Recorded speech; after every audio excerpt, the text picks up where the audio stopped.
नमस्कार दोस्तों, आपका स्वागत है हमारे YouTube channel VBU exact point में। और आज हम पढ़ने वाले हैं FYUGP सेमेस्टर 1 मेजर 1 के सिलेबस के अनुसार से हमारा आज का इम्पोर्टेंट टॉपिक है मौर्य साम्राज्य के पतन के कारणों का समीक्षा करें। BA के सभी क्लास सिलेबस के अनुसार से एक एक करके सभी प्रश्नों को पढ़ाया जाएगा और इन सभी क्लास का नोट्स फ्री PDF चाहिए तो हमारे टेलीग्राम चैनल को ज्वाइन करें, जिसका लिंक हम डिस्क्रिप्शन बॉक्स में दे दिए हैं। अगर आप हमारे चैनल पर नए हैं तो हमारे चैनल को सब्सक्राइब करें। हमारा आज का इम्पोर्टेंट क्वेश्चन है मौर्य साम्राज्य के पतन के कारणों का समीक्षा करें। हम आंसर में सबसे पहला पॉइंट में लिखेंगे परिचय। मौर्य वंश के संस्थापक और उस प्रथम शासक चंद्रगुप्त मौर्य थे। मौर्य साम्राज्य के प्रथम शासक चंद्रगुप्त मौर्य के समय से लेकर बिंदुसार व अशोक तक के शासक तक मौर्य साम्राज्य अत्यंत शक्तिशाली साम्राज्य हुआ करता था तथा इनके शासन में मौर्य साम्राज्य का इतना विस्तार हो चुका था कि विदेशी आक्रमणकारियों का मौर्य साम्राज्य के प्रति भय बना रहता था।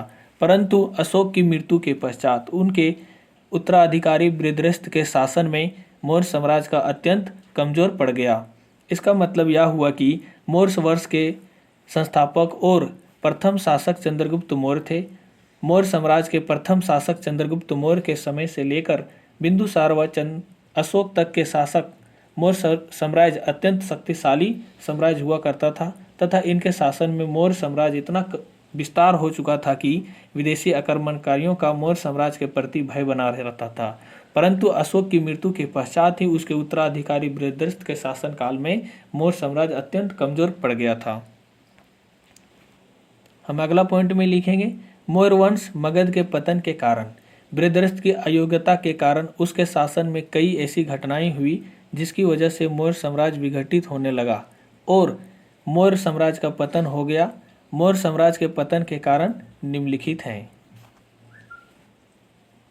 हमारा पहला पॉइंट है अयोग्य उत्तराधिकारी। अशोक के सुधारों और धार्मिक विश्वासों की नीति से ब्राह्मणों को बहुत गहरा धक्का लगा था। अशोक की मृत्यु होने के बाद ब्राह्मणों ने मौर्य साम्राज्य का खुलकर विरोध करना प्रारंभ कर दिया। ब्राह्मणों का यह विरोध मौर्य साम्राज्य के पतन का प्रमुख कारण रहा। ब्राह्मणों द्वारा मौर्य साम्राज्य का विरोध करने के पीछे का कारण मौर्य साम्राज्य के उत्तराधिकारी बृहद्रथ की अयोग्यता या निकम्मापन था, क्योंकि उसके कार्यों में साम्राज्य की सुरक्षा को खतरे में डाल दिया था। मौर्य साम्राज्य की इस असुरक्षित स्थिति को देखकर बृहद्रथ के सेनापति पुष्यमित्र शुंग ने उसकी हत्या कर दी और मगध पर शुंग वंश का नींव डालकर मौर्य साम्राज्य का पतन समाप्त कर दिया। इसका मतलब यह हुआ कि अशोक के सुधारों और धार्मिक विश्वासों की नीति से ब्राह्मणों द्वारा बहुत गहरा धक्का लगा। अशोक की मृत्यु होने के बाद ब्राह्मणों ने मौर्य साम्राज्य का खुलकर विरोध करना आरंभ कर दिया। ब्राह्मणों का यह विरोध मौर्य साम्राज्य के पतन का मुख्य कारण रहा। ब्राह्मणों द्वारा मौर्य साम्राज्य का विरोध करने के पीछे का कारण मौर्य साम्राज्य के उत्तराधिकारी जो था बृहद्रथ की अयोग्यता या निकम्मापन था, क्योंकि उसके कार्यों ने साम्राज्य की सुरक्षा को खतरे में डाल दिया था। मौर्य साम्राज्य इसकी असुरक्षित स्थिति को देखकर बृहद्रथ के सेनापति पुष्यमित्र शुंग ने उसकी हत्या कर दिया और मगध पर शुंग वंश का नींव डालकर मौर्य साम्राज्य को समाप्त कर डाला। हमारा दूसरा पॉइंट है प्रांतीय शासकों के अत्याचार। प्रांतीय शासकों के द्वारा जनता पर किए गए अत्याचारों व उत्पीड़न के कारण जन विद्रोह होने लगे, जिससे मौर्य साम्राज्य की स्थिति अत्यंत कमजोर होने लगी। इसके अलावा स्थानीय स्वायत्तता की भावना, दूरस्थ प्रांतों के आवागमन की कठिनाइयां, राजमहलों के कुचक्र और पदाधिकारियों के साथ विश्वासघात, इन सभी परिस्थितियों ने मौर्य साम्राज्य की केंद्र की शक्ति को कमजोर बना दिया, जो इसके पतन का प्रमुख कारण था। इसका मतलब यह हुआ कि प्रांतीय शासकों के द्वारा जनता पर किए गए अत्याचारों व उत्पीड़न के कारण विद्रोह होने लगे, जिससे मौर्य साम्राज्य की स्थिति अत्यंत कमजोर होने लगी थी। इसके अलावा स्थानीय अस्वायत्तता की भावना, दूरस्थ प्रांतों के आवागमन की कठिनाइयां, राजमहलों के कुचक्र और पदाधिकारियों के साथ विश्वासघात होने लगा था, जिससे परिस्थितियां मौर्य साम्राज्य की केंद्र की शक्ति को कमजोर बना दिया और उसके पतन का मुख्य कारण बना। हमारा तीसरा पॉइंट है विशाल साम्राज्य। मौर्य साम्राज्य की सीमा बहुत विशाल थी, जिसका विस्तार प्रांतीय उपमहाद्वीपों के सुदूर कोने तक था। मौर्य साम्राज्य में संचार के साधनों के अभाव के कारण साम्राज्य की विशालता शक्ति के बजाय उनकी कमजोरी का कारण बन गई। साम्राज्य में विभिन्न क्षेत्रों के मध्य दूरियां इतनी अधिक थी कि साम्राज्य राजनीतिक नीतियों को एकीकृत नहीं रख सकता था। यही कारण रहा कि विभिन्न विपरीत परिस्थितियां मौर्य साम्राज्य के पतन का कारण बनी। इसका मतलब यह हुआ कि मौर्य साम्राज्य की जो सीमा थी वह बहुत विशाल थी, जिसका विस्तार भारतीय उपमहाद्वीपों के सुदूर कोने तक थी।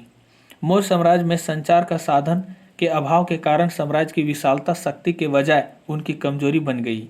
साम्राज्य में विभिन्न क्षेत्रों के मध्य दूरियां इतनी अधिक थी कि साम्राज्य राजनीतिक नीतियों को एकीकृत नहीं रख सकता था। यही कारण रहा कि विभिन्न विपरीत परिस्थितियां मौर्य साम्राज्य के पतन का कारण बना। हमारा चौथा पॉइंट है अशोक द्वारा अहिंसा की नीतियां स्वीकारना।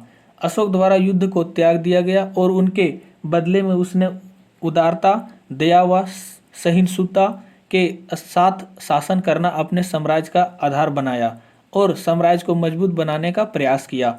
इसके अलावा उसने राज्य की संपूर्ण शक्ति को सैनिक अभियानों व शक्ति प्रयोग के अलावा शक्ति को लोकहित, धर्म व नैतिक उत्थान में लगा दिया। परंतु अशोक की इस अहिंसा की नीति का परिणाम यह रहा कि अशोक सैनिक दृष्टि से बहुत कमजोर हो गया, जिससे उसकी सैनिक कौशल और बल पतन की स्थिति में आ गया और यही स्थिति मौर्य साम्राज्य के पतन का मुख्य कारण बना। इसका मतलब यह हुआ कि अशोक द्वारा युद्ध को त्याग दिया गया और इसके बदले में उसने उदारता, दया व सहिष्णुता के साथ शासन करना अपने साम्राज्य का आधार बनाया, साम्राज्य को मजबूत बनाने का प्रयास किया उन्होंने। इसके अलावा उसने राज्य की संपूर्ण शक्तियों को सैनिक अभियानों व शक्ति प्रयोग के अलावा शक्ति को लोकहित, धर्म व नैतिक उत्थान में लगा दिया। परंतु अशोक की इस अहिंसा नीति की परिणाम यह रहा कि अशोक सैनिक दृष्टि से वह बहुत कमजोर हो गया, जिससे उसकी सैनिक कौशल और बल पतन की स्थिति में आ गए और यही स्थिति मौर्य साम्राज्य के पतन का प्रमुख कारण भी बना। हमारा पांचवा पॉइंट है राजधानी केंद्र में ना होना। मौर्य साम्राज्य की राजधानी पाटलिपुत्र थी, जो संपूर्ण साम्राज्य के क्षेत्र की दृष्टि से उसके केंद्र में स्थित ना होकर थोड़ा अलग थी। राजधानी संपूर्ण साम्राज्य का केंद्र नहीं थी, जिससे साम्राज्य के दूर के क्षेत्रों में अक्सर विरोध हुआ करते थे।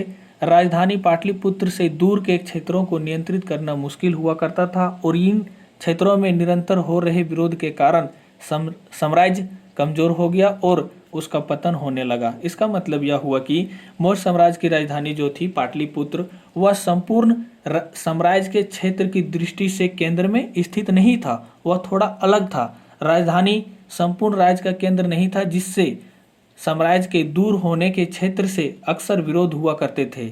जहाँ पे राजधानी हुआ करता था उससे सबसे दूरी पर अधिक विरोध किया जाता था, जिससे राजधानी पाटलिपुत्र से दूर होने के नियंत्रण करना मुश्किल हो रहा था और इन क्षेत्रों में निरंतर हो रहे विद्रोह के कारण साम्राज्य जो था वह कमजोर होने लगा था और इसका पतन होने का कारण भी बना। हमारा अगला पॉइंट है 6, राजसी परिवार में षड्यंत्र व फूट भी होने लगा था। मौर्य साम्राज्य के राजसी परिवार में बहुविवाह की प्रथा प्रचलित थी, जिससे उनके अनेक पुत्र हुआ करते थे। इन पुत्रों एवं उनकी माताओं में एक दूसरे के प्रति ईर्ष्या व द्वेष की भावना हुआ करती थी और वे एक दूसरे के लिए कई षड्यंत्रों को अपनाते थे, जिससे धीरे धीरे न केवल मौर्य साम्राज्य का राजसी परिवार बल्कि संपूर्ण मौर्य साम्राज्य के पतन की ओर आ गया। इसका मतलब यह हुआ मौर्य साम्राज्य के राजसी परिवार में बहुविवाह की प्रथा प्रचलित थी, जिससे उनके अनेक पुत्र हुआ करते थे। इन पुत्रों एवं माताओं में एक दूसरे के प्रति जो ईर्ष्या या द्वेष की भावना जो उत्पन्न होती थी और वे एक दूसरे के लिए कई षड्यंत्र भी रचते थे और अपनाते भी थे, जिससे धीरे धीरे केवल मौर्य साम्राज्य का राजसी परिवार बल्कि नहीं संपूर्ण मौर्य साम्राज्य पतन की ओर आ गया था। हमारा 7वां पॉइंट है विदेशी आक्रमण।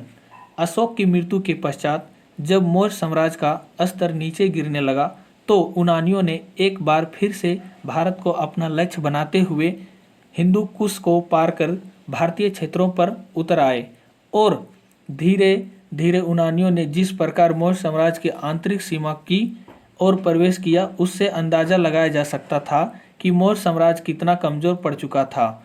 अर्थात विदेशी आक्रमण भी मौर्य साम्राज्य के पतन का प्रमुख कारण बना। इसका मतलब यह हुआ कि अशोक की मृत्यु के पश्चात जब मौर्य साम्राज्य का स्तर नीचे गिरने लगा तो यूनानियों ने एक बार फिर से भारत को अपना लक्ष्य बनाते हुए हिंदू कुश को पार कर भारतीय क्षेत्र पर उतर आए और धीरे धीरे यूनानियों ने जिस प्रकार मौर्य साम्राज्य की आंतरिक सीमा की ओर प्रवेश किया, उससे यह अंदाजा लगाया जा सकता था कि मौर्य साम्राज्य कितना कमजोर पड़ चुका था।